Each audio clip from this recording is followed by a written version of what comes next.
From Studio 1A in Tampa, Florida, comes a talk show that really feels your pain and tells you like it is. We love America and all that freedom-loving Americans want to protect. Live from coast to coast and on your radio, it's For the People with Keith Allen. We'll help you survive this thing called life. We're for the people. Whatever your source of stress or strife, for the people is there.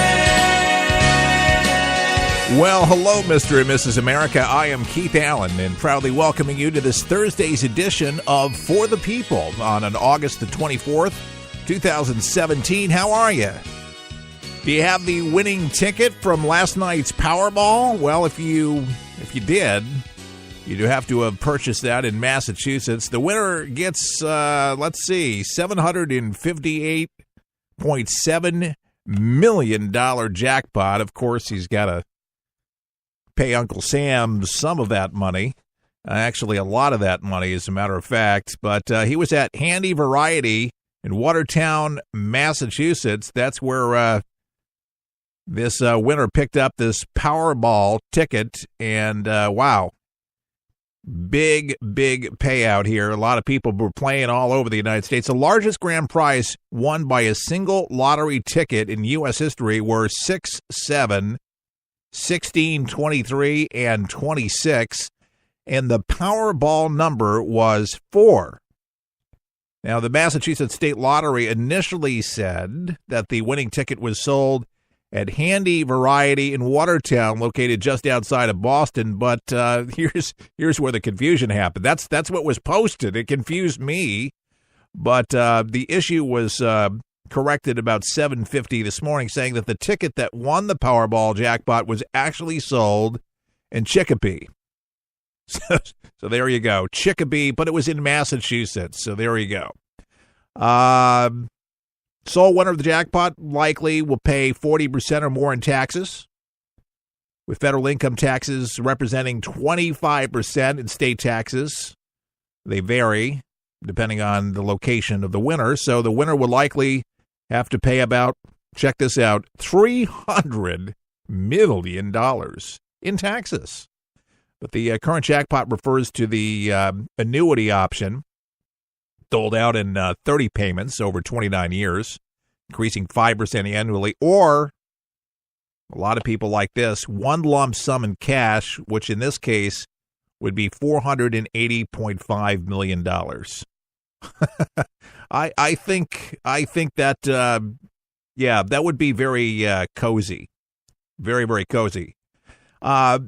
It's one of those things where, the odds of matching all 6 numbers remains the same at a miserable 1 in 292 million, regardless of the jackpot prize. Looking at your odds of winning, everybody wants to buy that winning ticket. Everybody wants to get the ticket. But for a better sense, a guy kind of really summed this up and leave it to a mathematician, a professor, Cornelius Nealon. He's a mathematics professor at Quinnipiac University, and he says for a better sense, he suggests people envision the 324 million U.S. residents.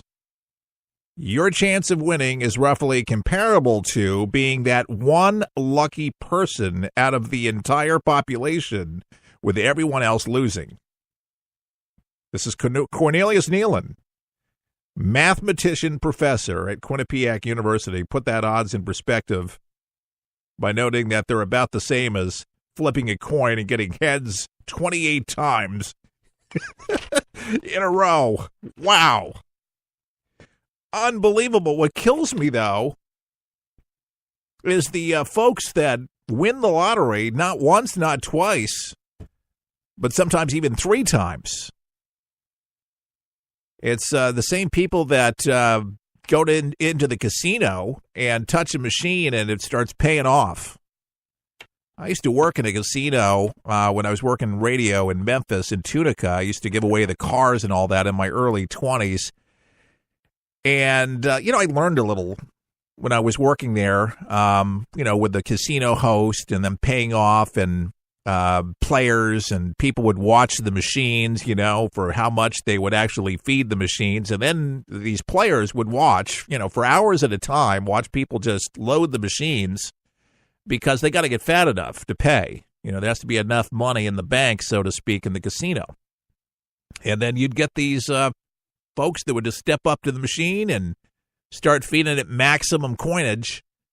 And, within 15, 20 minutes or sometimes even sooner, they'd get the complete jackpot, which was just unbelievable. And, of course, the person that was playing the machine would hear what was going on and say, hey, that was my machine. And sometimes even walking away from the machine, frustrated, going to another machine. There's been fights over that, in casinos and all that. But I didn't play. I was thinking about it. It's exciting, when it gets up there. I mean, it's a lot of money. But I'm thinking, even when smaller, just, $250,000 would be fine. Shoot, an extra $5,000 would be all right. But, man, the lottery gets fat, and hopefully the individual does some good things with the money, reinvest the money. Some of the folks that win the lottery, man, a large percentage of people go broke. They buy everybody cars and houses and, the old saying, money don't buy you love. But I heard somebody say it does bring you a lot of happiness.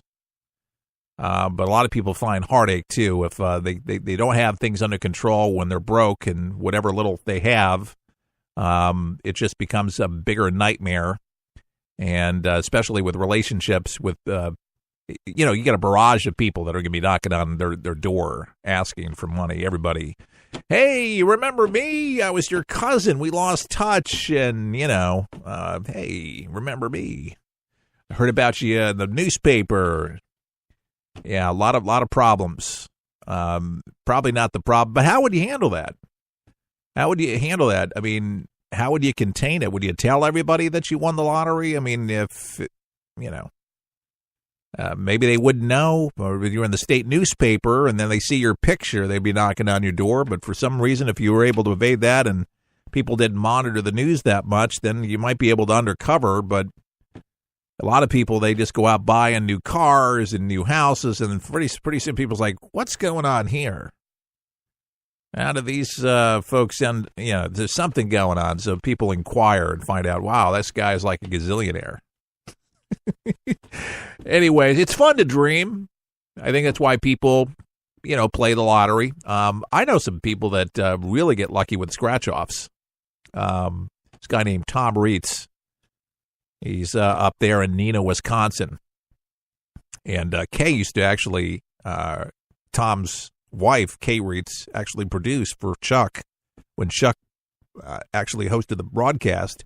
But he goes to a convenience store and starts scratching off, and bam, 5,000, 2,000, 1,000. I mean, guy has got a hot hand, man. Follow Tom around, and I mean, that would be cool.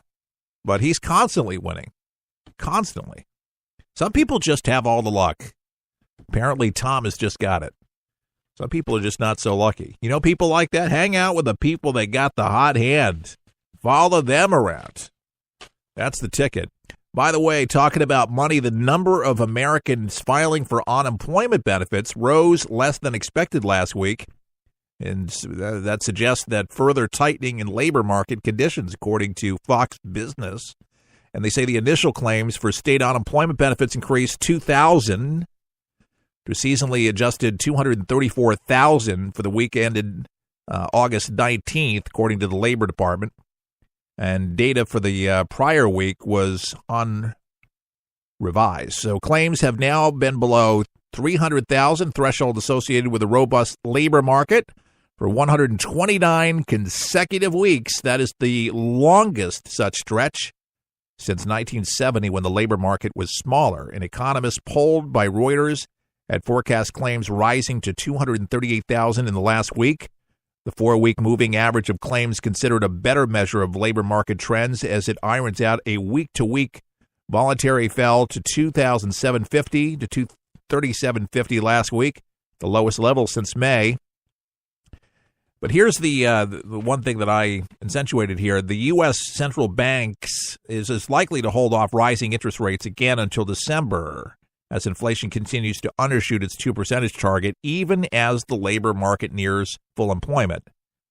The Fed has increased borrowing costs twice this year, and a Labor Department official said that there was no special factors influencing the claims data and that no states had been estimated. So the unemployment rate has fallen 0.5 of a percentage point this year. So there you go. U.S. jobless claims rise modestly as labor markets tighten. And I bet that this year for holiday spending is going to be unbelievably terrific. More jobs, which is a good thing. I think way too many people on entitlements, but that's going to be addressed, which will be a good thing.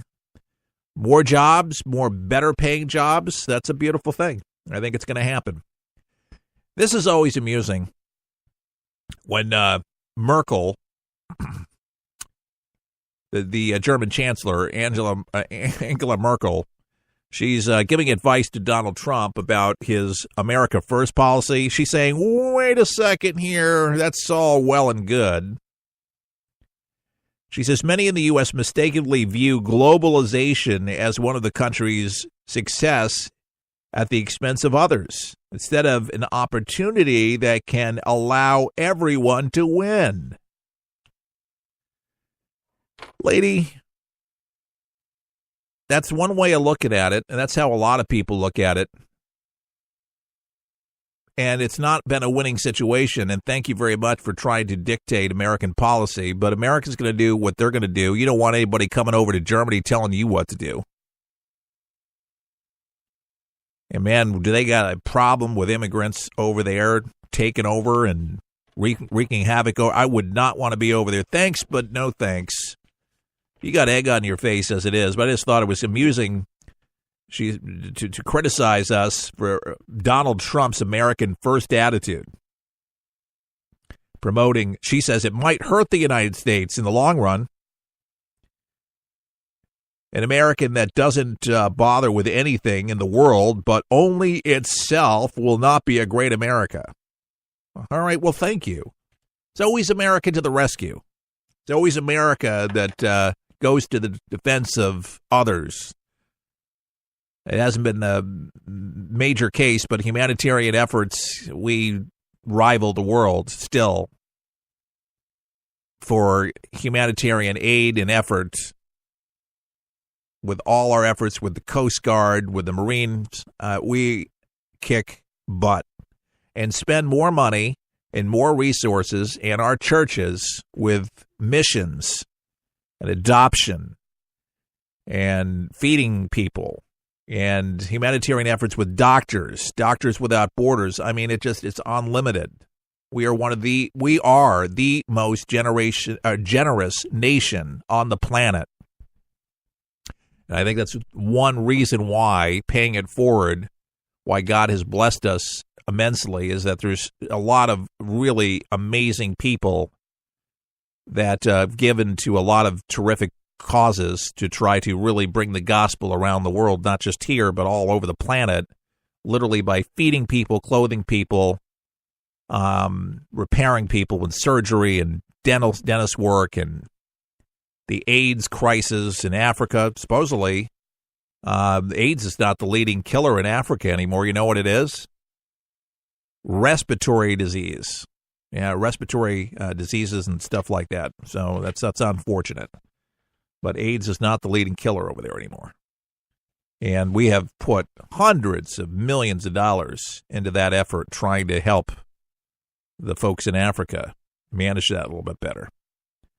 But thank you, Angela. Thank you, Angela, whatever we want to call you here, Miss Merkel. But thanks for the advice, but no thank you. You have enough problems over there in Germany. Oh, isn't that legal over there? Jeez.